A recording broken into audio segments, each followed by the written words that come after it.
नमस्कार भाइयों। तो मेरा नाम है करुणाटे, आप तो जानते होंगे। और आज अपन इस वीडियो में बात करने हैं बायोलॉजी के ऊपर, क्योंकि बायोलॉजी पूरा स्कोरिंग सब्जेक्ट है, आपको भी पता है। तो चलिए बिना टाइम वेस्ट किए शुरू करते हैं। बायोलॉजी का एक थंब रूल है, आपको पता है, मेरे को पता है, सबको पता है। वो क्या है? एनसीईआरटी। क्योंकि पूरा पेपर बायोलॉजी का एनसीईआरटी से निकलता है, आप सबको पता है। पर अभी एनटी वालों ने क्या किया मालूम है क्या? एनटी वालों ने पेपर पैटर्न चेंज कर दिया है। कैसे? पहले आप 3-4 साल पहले का पेपर देख लो, उसमें क्या आता था मालूम है? 1 वर्ड का आंसर आता था, मतलब क्वेश्चन पढ़ा डायरेक्ट आंसर आता था। पर अभी नहीं। अभी क्या किया उन्होंने, एनटी वालों ने मालूम है क्या? पूरी थ्योरी भर दी पेपर में। कैसे?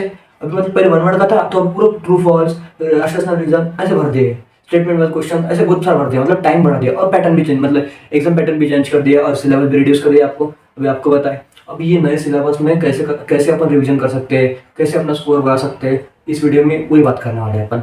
तो सबसे पहले बात क्या है मन में, अगर आपने कोचिंग वगैरह लगा दी है, कोचिंग वगैरह लगा चाहिए, और ऑनलाइन लेक्चर करते हो, तो आप क्या करो मालूम है क्या? कोचिंग लगाइए ना, तो पहले सर का क्लास वगैरह देखो। क्लास होने के बाद मालूम है क्या? नोट्स वगैरह पढ़ो। डायरेक्ट एनसीईआरटी में मत जाओ, पहले क्या करो? नोट्स पढ़ो। नोट्स पढ़ने होने के बाद फिर एनसीईआरटी पे आओ। सॉरी सॉरी अभी क्या करो मालूम है क्या? पहले नोट्स पढ़ो।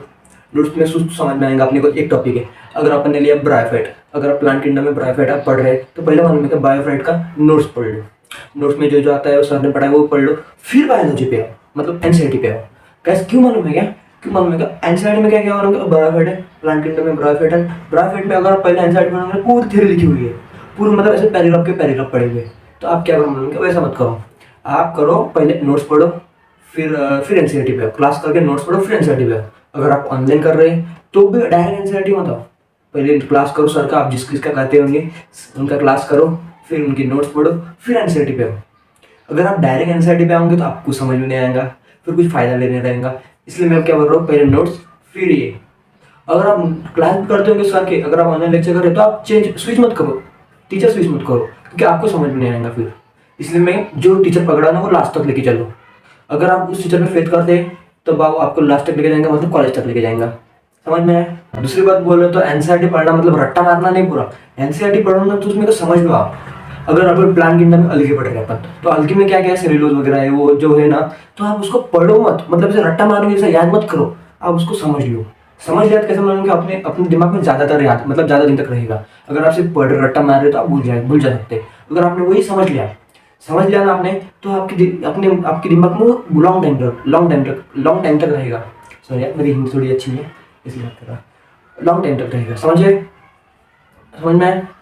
अब दूसरी बात कैसे है? अभी आपको रिवीजन करना है, अगर मतलब चैप्टर है उसको आपको रिवीजन करना है, तो आप क्या करो? शॉर्ट नोट पढ़ो, डायरेक्ट एनसीईआरटी पढ़ लो।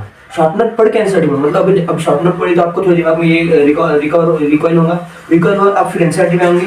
एनसीईआरटी पे आए ना, एनसीईआरटी आपको रिकॉइल कर देगा, फिर क्वेश्चन पे एमसीक्यू पे आओ। क्वेश्चन पे आओ ना, फिर आपकी पूरी डाउट वगैरह जो है सब क्लियर हो जाएंगे। अगर आप डायरेक्ट क्वेश्चन कर रहे तो भी आपको समझ नहीं आएगा। तो पहले शॉर्ट नोट, फिर एनसीईआरटी, फिर आओ एमसीक्यू पे। ऐसा अगर आप ऐसे करें ना, आपके क्वेश्चन भी, मतलब चैप्टर पूरा रिवाइज हो जाएगा जल्दी जल्दी। ऐसा किया तो जल्दी जल्दी रिवाइज होगा चैप्टर। और क्वेश्चन प्रैक्टिस इतनी करो, क्योंकि अभी सब नया पैटर्न आ रहा, एनटी भी नया कारनामा कर रही है। क्योंकि मालूम है क्या? पूरे क्वेश्चन जो अपना ये है ना, पेपर में क्वेश्चन बने ना, पूरे थ्योरेटिकल बना दिए।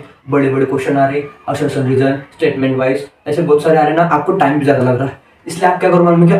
क्वेश्चन प्रैक्टिस करो। अगर आप क्वेश्चन प्रैक्टिस करोगे ना, असर्शन रीजन इसकी, तो आपको टाइम कम लगेगा। जैसे हम फिजिक्स केमिस्ट्री क्वेश्चन प्रैक्टिस से परफेक्ट हो जाना अपन फिजिक्स केमिस्ट्री में, वैसे भी बायो में करो। क्योंकि अगर आप बायो में वैसे करेंगे ना, तो आपका टाइम भी बचेगा, और जल्दी जल्दी क्वेश्चन भी हो जाएंगे, और आपकी प्रैक्टिस भी हो जाएंगी। मेन बात तो है, अगर आपकी प्रैक्टिस रही ज़्यादा तो ही आपको पेपर में, मतलब एग्जाम में टेंशन नहीं। अगर आपकी प्रैक्टिस नहीं रही तो फिर कुछ वादा है, मतलब कुछ ना कुछ तो गड़बड़े। इसकी वजह से आपको मतलब है क्या? प्रैक्टिस करनी पड़ेगी। प्रैक्टिस से आप बायोलॉजी भी अच्छी कर सकते हो। अभी फिलहाल अभी मतलब इस साल में क्या, आपको प्रैक्टिस ही करनी पड़ेगी ज़्यादातर। बायोलॉजी में आप रट्टा मार के तो नहीं जा सकते। रट्टा मारना है तो आपको पूरी एनसीईआरटी याद नहीं होंगे। रट्टा मारना मतलब पूरी लर्न करना ही होगा ना, तो आपकी पूरी एनसीईआरटी लर्न नहीं होंगी। इसलिए आप उसको समझ लो, फिर एमसीक्यू करो। उससे क्या होगा मालूम है क्या? आपके दिमाग में स्टोर रहेगा, ज़्यादा मतलब लॉन्ग टाइम तक स्टोर रहेगा। सही बात है, ये बात भी हो गई, समझ में आया आपने। आप डायरेक्ट थ्योरी पढ़ के एग्जाम में मत जाया करो, आप पहले थ्योरी पढ़ो, घर पे एमसीक्यू सॉल्व करो, फिर एग्जाम में जाया करो। अगर आप ऐसा करोगे ना तो आपकी स्कोर बढ़ने की क्षमता बढ़ जाएंगी। अगर आप ऐसे डायरेक्ट थ्योरी पढ़ के जाओगे ना एग्जाम में, आपका दिमाग में थोड़ा दिमाग में हलचल हो जाएंगे, क्योंकि मालूम है कि आप डायरेक्ट थ्योरी पढ़ के जाओगे एग्जाम में तो आपको समझ में नहीं आएगा। इसलिए आप घर पे प्रैक्टिस करो एमसीक्यू की। अभी इस साल मालूम है कि आप जब तक एमसीक्यू की प्रैक्टिस नहीं करोगे ना तब तक आपका बायो पक्का नहीं होगा। मैं स्टार्टिंग से बताते आ रहा हूँ आपको, जब तक आप एमसीक्यू की प्रैक्टिस नहीं करोगे तब तक आपको बायो पक्का नहीं होगा। क्योंकि थ्योरेटिकल क्वेश्चन आ रहे और पूरी थ्योरी डाल दी, लेंथी क्वेश्चन आ रहे पेपर में, टाइम भी बचेगा आपका। अगर आप घर पे प्रैक्टिस करते जाओगे तो टाइम भी बचेगा, और आपको बायो फिजिक्स केमिस्ट्री में टाइम देना है, फिजिक्स केमिस्ट्री में टाइम आपको बढ़ जाएगा। तो अगर आपका बायो में टाइम कम हुआ तो अभी पिछले साल क्या हुआ मालूम है क्या, लेंथी क्वेश्चन आ रहे, लड़कों का ज़्यादा टाइम बायो में चले गया, फिजिक्स केमिस्ट्री को टाइम देते पूरा, मतलब जैसा टाइम यूटिलाइज करना था वैसा हुआ नहीं, ज़्यादा टाइम बायो में गया। इसलिए आपको बता रहा हूँ मैं, आप घर पे प्रैक्टिस वगैरह करो, फिर जाओ आप घर पे, मतलब एग्जाम घर पे प्रैक्टिस वगैरह करो एमसीक्यू वगैरह की, फिर आप एग्जाम में जाओ।